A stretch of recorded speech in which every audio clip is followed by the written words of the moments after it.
my dear students, I am Abdul Qadir, your physics teacher. I welcome you on your own YouTube channel AK Physics. सबसे पहले तो भाई जिसने भी इस चैनल को अभी तक सब्सक्राइब नहीं किया है वो चैनल को सब्सक्राइब जरूर कर ले, ठीक है। या जो भी नए कैंडिडेट हमारे पास आए हैं वो चैनल को सब्सक्राइब जरूर कर ले। साथ में एक बेल आइकॉन होगा, बेल आइकॉन को प्रेस जरूर करें ताकि जो भी नई वीडियो आएगी वो सीधा आपके पास पहुंच सके। Okay, now let's move to the topic. हमारा नेक्स्ट टॉपिक है अल्टरनेटिंग करंट, ठीक है, चैप्टर नंबर 7 इन एनसीईआरटी। तो अल्टरनेटिंग करंट होता क्या है? अब देखिए, करंट के बारे में हमने पढ़ा था। करंट क्या होता है? It is the rate of flow of charge known as the current. Current दो टाइप के होते हैं, एक होता है अल्टरनेटिंग करंट और एक होता है डायरेक्ट करंट, ठीक है। अल्टरनेटिंग करंट और दूसरा कौन सा था? डायरेक्ट करंट, ठीक है। अल्टरनेटिंग करंट में क्या होता है? अल्टरनेटिंग करंट का मतलब है कि अगर करंट अपना मैग्नीट्यूड और अपनी डायरेक्शन रिवर्स करता रहे, अपना मैग्नीट्यूड चेंज करता रहे, अपनी डायरेक्शन रिवर्स कर ले after fix interval of time, then this type of current is known as the alternating current. It means alternating current is that current whose magnitude is changed continuously with time and whose direction is reversed after a fixed interval of time. That is known as the alternating current. और दूसरा हमने देखा यार direct current. Direct current का मतलब है the current whose amplitude is always constant, whose direction is fixed, उसकी direction भी नहीं बदलेगी, एम्पलीट्यूड भी नहीं बदलेगा, that is known as the direct current. Alternating current जो है वो कुछ इस तरीके से चलता है। अल्टरनेटिंग करंट जो है वो इस तरीके से चलता है, ऐसे जस्ट लाइक ए वेव, एक वेव की तरह। और डायरेक्ट करंट सीधा चलता है। ये हो गया हमारे पास डीसी यानी कि डायरेक्ट करंट, और ये हो गया हमारे पास एसी यानी कि अल्टरनेटिंग करंट, ठीक है। अल्टरनेटिंग करंट देखो कंटिन्यूअसली अपना मैग्नीट्यूड जो है वो चेंज कर रहा है, साथ में एक फिक्स टाइम के बाद अपनी डायरेक्शन रिवर्स कर लेता है, तो ये हो गया अल्टरनेटिंग करंट। ये अपने एम्पलीट्यूड भी नहीं बदलता और डायरेक्शन भी नहीं बदलता, इसलिए सीधा जा रहा है। ये बनता है डीसी, डायरेक्ट करंट, ठीक है। अब सपोज कर लो मेरे पास एक कॉइल है, let this coil is rotated in a magnetic field, या मैंने मैग्नेटिक फील्ड अप्लाई कर दिया, नॉर्थ पोल हो गया, साउथ पोल हो गया, ठीक है। इस मैग्नेटिक फील्ड के अंदर ये कॉइल रोटेट हो रही है। जब ये कॉइल रोटेट होगी तो यहां ईएमएफ इंड्यूस्ड जो होगा, induced EMF in the coil is E is equal to E naught sin omega t, इतना हमारे पास रहेगा, ठीक है। कितना EMF आएगा? E is equal to E naught sin omega t, इतना EMF यहाँ इंड्यूस होगा। Let R be the resistance of this coil, इस पूरे कॉइल का रेजिस्टेंस कितना है? R के बराबर। अगर R रेजिस्टेंस है, ये EMF है, तो कॉइल में करंट कितना आएगा? तो करंट के लिए निकाल लेते हैं, current I is equal to total EMF divide by total resistance. Okay, now total EMF is E naught sin omega t divided by R, right? हम यहाँ ओमेगा टू टी क्यों लिख रहे हैं, थीटा क्यों नहीं लिखा, तो इसको भी मैं एक्सप्लेन करूंगा अभी। तो यहां से अगर हम सोल्व करके देखते हैं तो ये आपके पास आ जाएगा I is equal to I naught sin omega t, ठीक है। ओमेगा टी क्यों लिख रहा हूं मैं, ये भी अभी एक्सप्लेन करूंगा। तो ये आपके पास आ जाएगा भाई I is equal to I naught sin omega, ठीक है। This is the current in the coil, इस कॉइल में इतना करंट है वो रहेगा, that current is I is equal to I naught sine omega t, इतना करंट यहाँ पे बनेगा, ठीक है। नाउ अब बात आती है भाई ओमेगा टी, ये क्यों हम ले रहे? देखो यहाँ पे जो करंट जनरेट हो रहा है I is equal to I naught sine omega t, यानी कि ये करंट जो है वो साइन की फॉर्म में चलेगा। अब साइन वेव जो देखते हैं तो वो कुछ इसी टाइप की बनती है, साइन वेव ऐसे ही बनती है, ठीक है। कोस वेव भी आपने देखा होगा मैथमेटिक्स में, कोस वेव भी ऐसे ही बनती है कुछ। कोस वेव के लिए देखो कुछ इस तरीके का डायग्राम आता है, कोस वेव, ये कोस वेव, ये साइन वेव, ठीक है। तो यहाँ पे जो करंट है वो साइन वेव की तरह चेंज हो रहा है, इसलिए यहाँ पे देखो करंट में आ गया हमारे पास I is equal to I naught sine omega t. I naught be the peak value of the current whose value is equal to total EMF E naught maximum EMF divide by resistance, right. तो ये तो हमारे पास alternating current. इसके बाद कुछ term है जो रिलेटेड, जो इसमें हम यूज भी करेंगे, जैसे कि first that is the time period. What is time period? Time period मतलब the time taken to complete one revolution, यहां से चले घूमे वापस आए, तो एक कंप्लीट रिवॉल्यूशन के लिए जितना भी टाइम लगेगा that is the time period, उसको हम टाइम पीरियड का नाम दे देते हैं। टाइम पीरियड को कैपिटल टी से रिप्रेजेंट किया जाता है, ठीक है, कैपिटल टी से रिप्रेजेंट करते हैं। उसके बाद आएगा amplitude. Amplitude means the maximum current on either side, चाहे वो पॉजिटिव साइड पे हो चाहे वो नेगेटिव साइड पे, मैक्सिमम करंट जो रहेगा अल्टरनेटिंग करंट में that is known as the amplitude. It is also called the peak value of the current and it is also I naught, ठीक है, आई नॉट भी यही है। चलिए, तो टाइम पीरियड भी हो गया, एम्पलीट्यूड भी हो गया। नेक्स्ट आता है frequency. Frequency means the number of oscillation completed in 1 second. That is known as the frequency. And frequency is always equal to 1 upon time period. या कह दूं time period is always equal to 1 upon frequency. ठीक है, अब time period निकालते हैं इसका। Time period के लिए मैंने कह दिया, let us consider we have an alternating current, right? And this current is moving with the angular velocity omega. Omega angular velocity के साथ चल रहा है, right? जब ये कंप्लीट रिवॉल्यूशन करेगा, एक कंप्लीट चक्कर लगाएगा, तो टोटल डिस्टेंस ट्रेवल करेगा ये, या टोटल ये कह सकते हैं एंगुलर डिस्प्लेसमेंट ट्रेवल करेगा 2 पाई का, ठीक है। यहां से लेके और यहां तक जो एंगल बनता है वो बनता है 2 पाई, राइट। तो हम ये कह सकते हैं कि angular velocity is equal to angular displacement upon time. Angular velocity omega is equal to angular displacement 2 pi divide by t, ठीक है यहां तक, वेरी गुड। 2 पाई की वैल्यू कितनी हो जाएगी, दिस 2 पाई, यहां से अगर हम 2 पाई की वैल्यू निकालते हैं तो 2 pi is equal to omega into t, इसके बराबर हमें मिलता है 2 पाई बी द एंगल। अगर कोई आर्बिट्रेरी एंगल डिस्प्लेसमेंट होता, एंगुलर डिस्प्लेसमेंट कोई आर्बिट्रेरी एंगल होता, मान लो थीटा होता, तो उस केस में क्या करते हैं, angular velocity is equal to angular displacement theta divide by time T.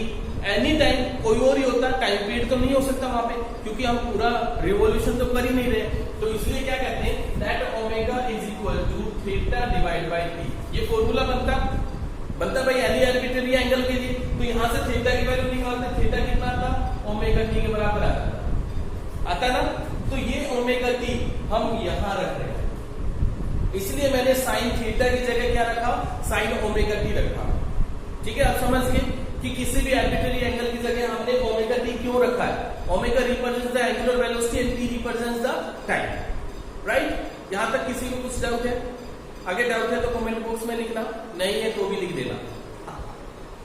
चलिए, तो ये था भाई हमारे पास अल्टरनेटिंग करंट। अब देखिए अल्टरनेटिंग करंट जब एक कंप्लीट साइकिल ट्रेवल करता है तो इसकी एवरेज वैल्यू कितनी होती है, इसकी एवरेज वैल्यू होती है भाई 0, क्योंकि जितना करंट पॉजिटिव में होता है उतना करंट नेगेटिव में भी मिलेगा एक साइकिल के दौरान, ठीक है, कंप्लीट एक साइकिल के दौरान। मैं कंप्लीट साइकिल की बात कर रहा हूं, और कंप्लीट साइकिल यहां से शुरू होती है तो यहां पे जाके खत्म होती है, जितना पॉजिटिव रहेगा उतना ही नेगेटिव भी रहता है। तो एवरेज कितना होगा, मीन कितना होगा, मीन 0। अगर भाई ये पॉजिटिव एक्स है तो ये माइनस एक्स है, दोनों का ऐड करो डिवाइड बाय 2 करो, कितना आया mean, mean is 0। It means the average value of alternating current over a complete cycle is always 0, ये हमेशा 0 के बराबर ही रहती है। Okay, now let's move to the next topic. Our next topic is, जो अभी मैंने बताया इसको मैथमेटिकली प्रूव करके दिखाना है कि prove that the average value of alternating current over a complete cycle is always 0। ये चीज हम प्रूव करके दिखाते हैं मैथमेटिकली। तो भी अपना नेक्स्ट टॉपिक आता है, that is the mean value of AC over a complete cycle. पूरे कंप्लीट साइकिल के लिए अल्टरनेटिंग करंट की वैल्यू कितनी होती है, मीन वैल्यू कितनी होती है, वो मैंने अभी बताया आपको कि mean value of AC over a complete cycle is always 0, ठीक है। अब मैथमेटिकली इसको प्रूव करके हमें दिखाना है, तो प्रूफ के लिए हमने कह दिया कि लेट अस कंसीडर किसी इंस्टेंट ऑफ टाइम पे करंट किसी सर्किट के अंदर है, I is equal to I naught sine omega, ठीक है। This is the value of alternating current at any instant of time t, that is I is equal to I naught sine omega t, इतना है, ठीक है। For the small time, let us consider for the small time dt the value of current is not change. Small time dt के लिए यहां तक देखो कह रहे हैं हम कि करंट टाइम के साथ चेंज हो रहा है, बट हम ये मान लेते हैं कि एक छोटे से टाइम के लिए ये वैल्यू चेंज नहीं होगी, करंट रिमेन्स कांस्टेंट। अगर करंट रिमेन्स कांस्टेंट है तो उस केस में चार्ज तो चेंज हो रहा है क्योंकि टाइम चेंज हो रहा था, तो चेंज इन चार्ज कितना होगा। चार्ज में चेंज हमने निकाला that d q is equal to I into d. This is the change in the charge. ठीक है, टोटल कितना चेंज हुआ चार्ज में, या टोटल कंप्लीट साइकिल के लिए चार्ज कितना हुआ, तो उसके लिए निकालने के लिए हम इसे इंटीग्रेशन कर देते हैं।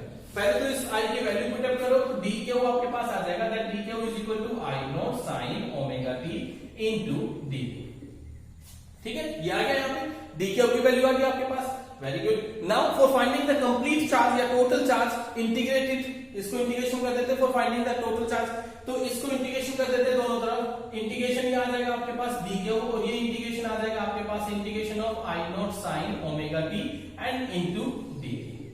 जो dt टाइम है वो हम ले रहे हैं भाई कंप्लीट साइकिल के लिए। कंप्लीट साइकिल यानी कि ये टाइम चेंज होगा 0 से लेके कंप्लीट t तक, कंप्लीट टाइम पीरियड तक, इसलिए इसकी लिमिट भी रख देते हैं 0 से लेके कंप्लीट। इंटीग्रेशन करते हो, इसको इंटीग्रेशन किया तो इंटीग्रेशन आ गया भाई क्यू। जब इधर से इंटीग्रेशन करोगे तो आई नॉट कांस्टेंट है, बाहर आ जाएगा, आई नॉट ये हो गया भाई। इधर से साइन में इंटीग्रेशन करोगे तो साइन में इंटीग्रेशन माइनस ऑफ कोस, तो माइनस साइन ये रहा और कोस ये आ गया, कोस ओमेगा टी। एंगल का करोगे ओमेगा टी का तो डिवाइड में आ जाएगा ओमेगा, और लिमिट हम पुट अप कर देंगे 0 से लेके टी। ठीक है, इस एंगल ओमेगा को तो हम बाहर ले लेते हैं, ये आ जाएगा आपके पास is equal to minus of I naught divide by omega. Cos limit put up कर दो, कोस की लिमिट पुट करेंगे तो upper limit minus lower limit u minus l, upper limit रखोगे तो ये आ जाएगा cos omega capital t minus of cos 0। ठीक है यहां तक, वेरी गुड। अब देखो हमने बताया था angular velocity is equal to 2 pi divide by t, ये फॉर्मूला आपके पास बनता है। अगर वहां से प्रोडक्ट ओमेगा टी की वैल्यू निकालते तो क्या आएगा, omega into t is equal to 2 pi. ये वैल्यू उठाओ 2 पाई की, यहां रखेंगे तो आपके पास आ जाएगा minus of I naught divide by omega cos 2 pi, cos 2 pi minus of cos 0। The value of cos 2 pi is 1, कोस 0 की वैल्यू ये भी 1, ये 1, ये माइनस और ये 1, कितना हुआ 1 माइनस 1 0। तो आपके पास क्यू की वैल्यू क्या आ जाएगी, क्यू इज इक्वल टू 0। तो चार्ज आपके पास आ गया that charge q is equal to 0, total charge q is equal to 0 for the time interval 0 to. ठीक है, अब टोटल चार्ज क्यू 0 हो गया तो टोटल एवरेज करंट कितना हो जाएगा, that average current is equal to total charge divide by time period. Total charge कितना हुआ 0 by time period, this answer is this. ठीक है, तो average current over a complete cycle is always 0। अगर half cycle का होता तो क्या करते, अगर कोई पूछता कि what is the mean value of AC over a half cycle, half cycle के लिए होता तो क्या करते।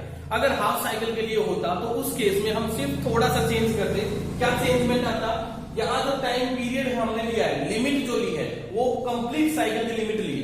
अगर हाफ साइकिल के लिए पूछता तो हम यहाँ पे हाफ लिमिट है वो कर देते।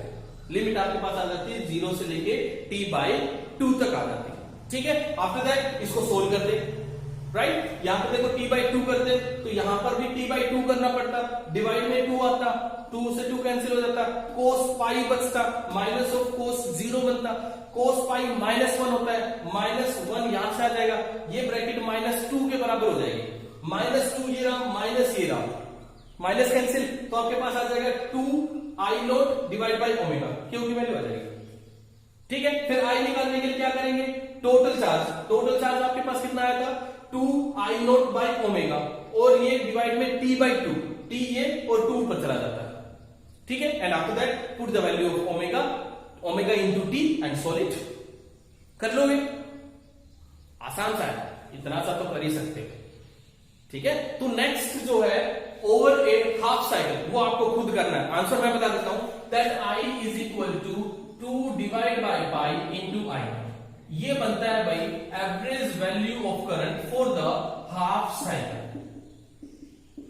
ठीक है, हाफ साइकिल की वैल्यू बनती है जब 2 divide by pi, 2 by pi, इसकी वैल्यू अगर हम फाइंड आउट करते हैं तो इसकी वैल्यू आपके पास आती है, इट्स वैल्यू इज अप्रोक्सीमेट 0.637। ठीक है, कितना आ जाएगा 0.637। तो ये ऐसे भी लिख सकते हो आप कि average value of current is equal to 0.637 into I naught, ये भी आपके पास बन सकती है। तो यहां पर हम कह सकते हैं average value of the current over a half cycle is always equal to 0.637 times of the peak value of alternating current. ठीक है, तो हाफ साइकिल के लिए आपको पुट करना भाई बहुत आसान है। बस करना क्या है, यहां पे पुट करोगे T/2, यहां पुट कर दोगे पाई हो जाएगा, 2 से 2 कैंसिल हो जाएगा। यहां पुट करोगे आई क्यू की वैल्यू आपके पास आ जाएगी, that q is equal to 2I0 divide by omega, plus में आएगा, डिवाइड में T/2 करके करंट की वैल्यू निकाल दोगे, एवरेज करंट, ये वैल्यू आपके पास आ जाएगी। ठीक है, you have to solve by itself. Okay, तो अब चलते हैं भैया हम नेक्स्ट टॉपिक के ऊपर। The next article is RMS value of AC. Alternating current की आरएमएस वैल्यू हमें देखनी है। ठीक है, इसके लिए हमने कंसीडर कर लिया कि कोई सर्किट हमारे पास है and that circuit having the resistance R resistance उसमें, and at any instant of time t the current flowing through that circuit is I is equal to I0 sin omega t। ठीक है, at any instant of time t the current in the circuit is I is equal to I0 sin omega t and R be the resistance of that circuit। उस circuit का resistance कितना है, R के बराबर है। ठीक है, दो चीज हमने कंसीडर कर ली। Very good, now let us consider for a small time dt the value of current is not change. हमने मान लिया कि स्मॉल टाइम dt के लिए the value of current is not change, then the small amount of heat produced during this time is, जो छोटा सा time हमने लिया है ना dt, इस टाइम के दौरान कितनी हीट जनरेट होगी वो निकाल देते हैं। The heat generate during that time is dH is equal to I square into R into dt। ठीक है, टाइम हम dt के बराबर ले रहे, R रेजिस्टेंस हो गया, I हम कहने चेंज नहीं होगा, वैल्यू रखो I की, I की वैल्यू रखेंगे तो dH कितना आ जाएगा, dH is equal to I0 square sin square omega t into R into dt। This is the value of the heat, small heat produced during the time dt। ठीक है, in which the current is not changed। इतनी value हमारे पास आ जाती है। For finding the complete heat during that time period 0 to t, क्या करें उसके लिए, इंटीग्रेशन कर देते हैं। ठीक है, इंटीग्रेशन कर दो for finding the complete heat. Integration इधर भी कर दिया dH और इंटीग्रेशन इधर भी कर दिया भाई I0 square sine square omega t into R into dt। ठीक है, फॉर द कंप्लीट साइकिल हम बात करें तो लिमिट क्या हो जाएगी, 0 से लेके t तक, ये हो जाएगी आपके पास लिमिट। राइट, नाउ इंटीग्रेशन कर लो इसका, I0 कांस्टेंट है बाहर चला गया, R भी कांस्टेंट है बाहर चला गया, सिर्फ इंटीग्रेशन किसका होगा, इसका sign square omega t d, सिर्फ ये इंटीग्रेट हमें करना है। ये इंटीग्रेशन आपके पास आ गया h, इधर से I0 स्क्वायर बाहर है, R बाहर है, इंटीग्रेशन से बाहर। इंटीग्रेशन के अंदर बचता है आपके पास सिर्फ 0 से लेके t साइन स्क्वायर। अब साइन स्क्वायर ओमेगा t, इसको चेंज हम कर सकते हैं। ठीक है, इसको कोस की टर्म में लिख सकते हैं। तो जब इसका इंटीग्रेशन हम देखेंगे तो डायरेक्ट हम इंटीग्रेशन इसका नहीं कर पाएंगे, तो हम क्या करते हैं, इसको तोड़ लेते हैं। क्या, 1 minus cos 2 omega T divide by 2, ये फॉर्मूला बनता है भाई साइन स्क्वायर थीटा। ठीक है, तो उसके अकॉर्डिंग हमने इसे तोड़ दिया, साथ में dt बचता है, ये dt है, 2 को बाहर ले लिया, डिवाइड में आ जाएगा, ये आ जाएगा आपके पास I0 square R divide by 2। Integration करोगे 1 का इंटीग्रेशन करोगे विद रिस्पेक्ट टू dt तो t आ जाएगा, इसकी जगह पे तो आगे भी हमारे पास t, और इसकी लिमिट होगी 0 से लेके t तक। ठीक है, ये लिमिट हमने लगाया। उसके बाद ये नेगेटिव साइन माइनस कोस का इंटीग्रेशन साइन, तो कोस का इंटीग्रेशन हमने कर दिया भाई साइन। ठीक है, एंगल का इंटीग्रेशन, एंगल का डिफरेंशिएशन वो करना है डिवाइड, तो ये आपके पास आ जाएगा sine 2 omega t divide by 2 omega, ये आ जाएगा आपके पास कोस का इंटीग्रेशन, और इसकी लिमिट आपके पास है 0 से लेके t तक। ठीक है, ये आ जाएगा भाई हमारे पास। आप तो सॉल्व करेंगे, पहले ये लिमिट पुट करो, कैपिटल T माइनस ऑफ 0, ये ब्रैकेट तो t के बराबर आएगा, तो ये आ गया भाई आपके पास I0 square R divide by 2 into t। ठीक है, इसे लिमिट पुट करते हैं। जब यहां लिमिट पुट करेंगे तो 2 ओमेगा को तो मैं बाहर ले लेता हूं, 1/2 ओमेगा, लिमिट पुट किया तो ये आ जाएगा आपके पास साइन 2 ओमेगा इंटू टी। ठीक है, ओमेगा इंटू टी, और माइनस ऑफ साइन 0। ठीक है, यहां तक ये लिमिट आपके पास आ जाएगी। लिमिट पुट करने के बाद ये वैल्यू आपके पास आ गई sine 2 omega t, omega t is 2 pi, तो यहां वैल्यू रख सकते हैं 2 पाई, मैंने यही कर दिया भाई, ये हटा दिया और यहां रख दिया मैंने 2 पाई। अब ये क्या बना, साइन 4 पाई। ठीक है, और ये क्या बना, साइन 0। साइन 0 की वैल्यू तो हमें पता है जीरो। साइन 4 पाई की वैल्यू भी हमें पता है क्या, जीरो है ना। तो ये आ जाएगा आपके पास साइन 4 पाई, ये भी zero, minus of zero, bracket zero, खत्म। जीरो के साथ 1/2 ओमेगा मल्टीप्लाई था, खत्म। क्या बचा, सिर्फ टी। तो आपके पास आ जाएगा heat produced is equal to I naught square R t divide by 2। This is the heat produced for the small time, for the time period 0 to t। ठीक है, 0 से लेके t तक जो टाइम पीरियड है उसमें ये हीट प्रोड्यूस हो गया। अब अगर सोच लो, लेट अस कंसीडर आई इफेक्टिव, ठीक है, या मैं इसको भाई आई आरएमएस भी बोल सकता हूं, I RMS value of alternating current. इसके 3 नाम होते हैं भाई, ठीक है। इसको इफेक्टिव करंट भी कह देते हैं, आरएमएस हो गया, राइट। और इसके अलावा इसको वर्चुअल वैल्यू ऑफ करंट भी बोलते हैं, ठीक है। तो मैं 2 का नाम लेके चल रहा हूं, आई आरएमएस या आई इफेक्टिव, दोनों एक जैसे, दोनों बराबर होते हैं, ठीक है। तो मान लिया, let us consider during this time 0 to t I effective, this is the value of the effective और RMS value of current. Then the heat produce is, अगर इतना करंट हमारे पास हुआ तो हीट प्रोड्यूस कितना होगा, that heat produce is equal to I effective its square into R into t, होगा इतना। फॉर द कंप्लीट साइकिल की अगर मैं बात कर रहा हूं तो इस टी की जगह मैं कैपिटल टी लगा देता हूं, ठीक है। For the complete cycle the heat produces H is equal to I effective square into R into T। This is the heat produced by the effective current during the time period T। अब देखो, effective current भी उतनी ही heat produce करता है जितनी की हम यहां ये प्रोड्यूस की, ठीक है। The heat produced by the effective current and the heat produced by the peak value of the current, ये जो हमारे पास आई थी eight any instant of time थी, इसकी हीट और ये वाली हीट दोनों बराबर होती है भाई। अगर दोनों को इक्वल करते हैं तो क्या हमारे पास आएगा, मैं इसको रब कर रहा हूं, ठीक है। तो आपके पास ये बन जाएगी यहां, राइट। तो मैंने कहा कि heat produced by the effective current and heat produced by the current at any instant of time t for the time interval 0 to t, ये दोनों हीट जो है वो आपस में बराबर होगी। अगर बराबर होंगे तो आपके पास आ जाएगा I effective its square into R into t is equal to I naught square into R into t divide by T.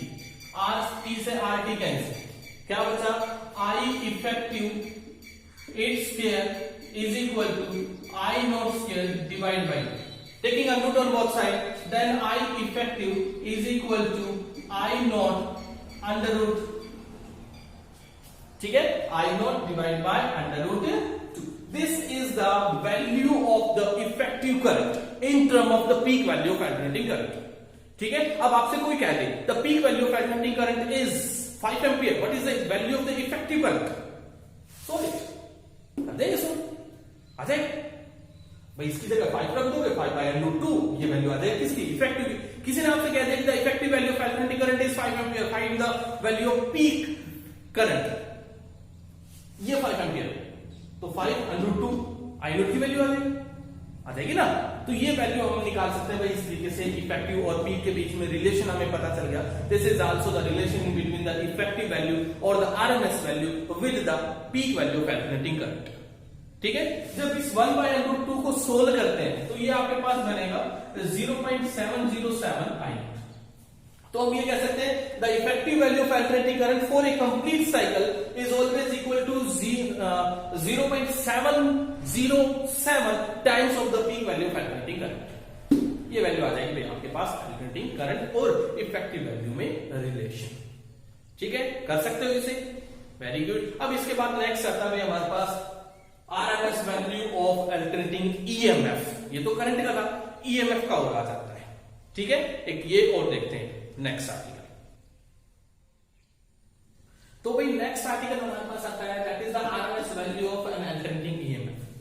Alternating EMF की आरएमएस वैल्यू अब हमें चाहिए, तो इसके लिए हम कंसीडर कर लेते हैं कि let us consider an alternating current is flowing through the circuit, ठीक है। अल्टरनेटिंग करंट हम किसी सर्किट से दे रहे तो साथ में अल्टरनेटिंग ईएमएफ भी उस सर्किट में जा रही है। Let the alternating EMF at any instant of time is equal to E naught sin omega. This is the value of alternating current at any instant of time t. Let R be the resistance of that circuit. उस circuit का resistance मैंने ले लिया R. ठीक है. Now let us consider for a small time dt the value of alternating EMF is not changed. हमने कहते हैं कि थोड़ा सा टाइम लेते हैं dt और उस टाइम dt के लिए alternating EMF चेंज नहीं हो रही भाई. अगर alternating EMF चेंज नहीं हो रही तो क्या करें? तो हम हीट देख लेते हैं कितना चेंज होता है. तो small amount of heat produced during that time dt is dH is equal to. ठीक है. अब ए वैल्यू लगा देते हैं यहाँ पे, फॉर्मूला लगा देते हैं हीट का इन टर्म ऑफ V. तो आपके पास एक फॉर्मूला बनता है भाई, sorry, V square into t divide by R बनता है ना एक फॉर्मूला. तो वो फॉर्मूला क्या लगा देते हैं? E dt divide by R. ठीक है. तो ये फॉर्मूला आपके पास बन जाता है E square into dt divide by R. This is the value of heat produced during the small time dt. Put the value of E की वैल्यू पुट कर दो. पुट करेंगे तो आपके पास आ जाएगा dH is equal to E naught sine omega t. It solves के मैं अलग अलग कर देता हूं into dt divide by r.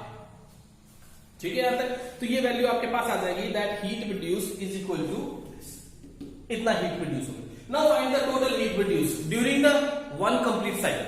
एक कंप्लीट साइकिल के दौरान कितनी हीट प्रोड्यूस होगी वो निकाल लेते हैं. और वो निकालने के लिए क्या करें? इसे इंटीग्रेशन कर देते हैं. जब इसका इंटीग्रेशन हम करेंगे तो ये आपके पास आ जाएगा integration of dH is equal to integration of E naught square sine square omega t into dt and divide by r. ठीक है. Now solve it. इसको सॉल्व करो. E नॉट कांस्टेंट है, बाहर चला जाएगा. R कांस्टेंट है, बाहर चला जाएगा. इंटीग्रेशन में ये सिर्फ बचेंगे.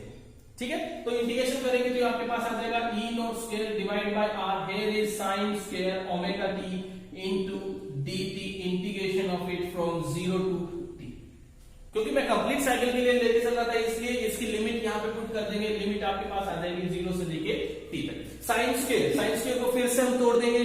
For integration that is 1 minus cos 2 theta divide by 2. ये फॉर्मूला अप्लाई करके इसको तोड़ दिया तो आपके पास आ जाएगा ये E naught square divide by R. Here is 1 minus of cos 2 omega t divide by 2 and integration of it dt from 0 to t.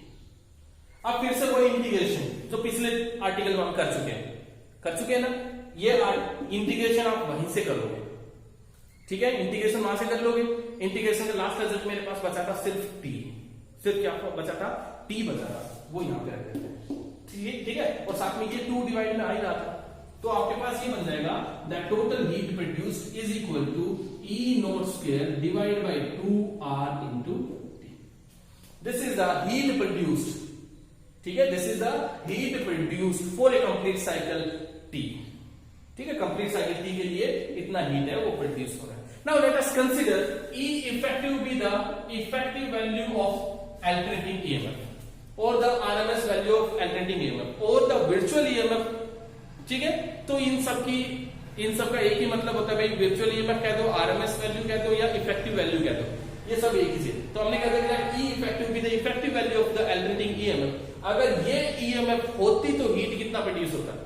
तो हीट प्रोड्यूस यहां पे होता है that heat produce H is equal to E effective its square into T divide by R. ये formula आपके पास बनता है ना.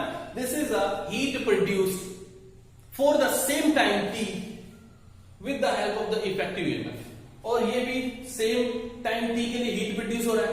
दोनों हीट को इक्वेट कर देते हैं. जब दोनों हीट को इक्वेट करेंगे तो ये आपके पास आ जाएगा E effective its square into T divide by R is equal to, ये वैल्यू हम वहां रख देते हैं. वहां रखेंगे तो आ जाएगा आपके पास E naught square into T divide by 2 into R. ये कैंसिल हो गया. ठीक है. क्या बचा? E effective is equal to E naught divide by under root of 2.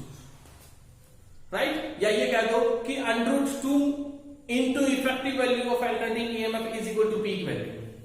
ठीक है. ये वैल्यू आ जाती है. जब 1 बाय अंडर रूट 2 इसको सोल्व करोगे तो after solving it we get E effective is equal to 0.707 into E naught. ये वैल्यू आ जाएगी. ठीक है, it means the effective value of alternating EMF is always equal to 0.707 into peak value of alternating EMF. ठीक है, तो ये थी भाई हमारे पास अल्टरनेटिंग ईएमएफ की आरएमएस वैल्यू। इससे पहले हमने अल्टरनेटिंग करंट की आरएमएस वैल्यू देखी, उससे पहले हमने कंप्लीट साइकिल के लिए मीन वैल्यू देखा करंट का, और साथ में करंट का हाफ साइकिल के लिए भी वैल्यू देखी। ठीक है, तो एक बार सभी रिजल्ट्स को मैं यहाँ थोड़ा सा एक्सप्लेन कर रहा हूँ, एक बार थोड़ा सा उसे रिकैप कर रहा हूँ। तो जस्ट रिजल्ट, ठीक है, कि हमने पहले आर्टिकल में कहा peak value average value of the alternating current for the complete cycle, average value for the complete cycle is always 0। ठीक है, ये किसके लिए था? फॉर कंप्लीट साइकिल के लिए। ठीक है, for half cycle, half cycle के लिए क्या हुआ? हाफ साइकिल के लिए एवरेज वैल्यू कितनी है? That average value is 0.737 into 0.673 into I. ठीक है, ये वैल्यू आ गई 0.637। ठीक है, अगर कोई आपसे पूछे what is the average value of alternating EMF for the half cycle, ठीक है, ये भी याद रखना भाई, average value of EMF, average value of EMF for the half cycle. ठीक है, अगर हाफ साइकिल के लिए कोई आपसे पूछता है तो वैल्यू कितनी बनेगी? 0.737 ई नॉट, ये वैल्यू बनेगी, याद रखना ये। ठीक है, इसका आर्टिकल मैंने किया नहीं है, लेकिन ये इतनी वैल्यू बनती है, सेम ही रहती है, राइट। उसके बाद हम निकालते हैं RMS value. RMS value of alternating current कितना आया था? वो आया था आपके पास 0.707 into peak value of the alternating current. Similarly E RMS कितना आया था? ईआरएमएस आया था 0.707 इनटू ई नॉट। इफेक्टिव कह दो या आरएमएस कह दो, सेम बात होती है भाई, दोनों की एक ही जैसी बात। तो आज हमने ये सारी चीजें पढ़ी है, इन पे बेस्ड कुछ न्यूमेरिकल्स आपके पास होंगे, उन न्यूमेरिकल्स को एक बार सोल्व करके देख लेना, क्योंकि कई बार एग्जाम में ये चीजें आ जाती है। ठीक है, तो आज के लिए बस इतना ही इस वीडियो के अंदर। नेक्स्ट वीडियो में नेक्स्ट टॉपिक के साथ फिर से आपके पास हाजिर रहेंगे, आपके अपने YouTube चैनल के ऊपर AK physics. Like and subscribe ना भूलें, वीडियो को शेयर जरूर करें। Thank you, have a nice day.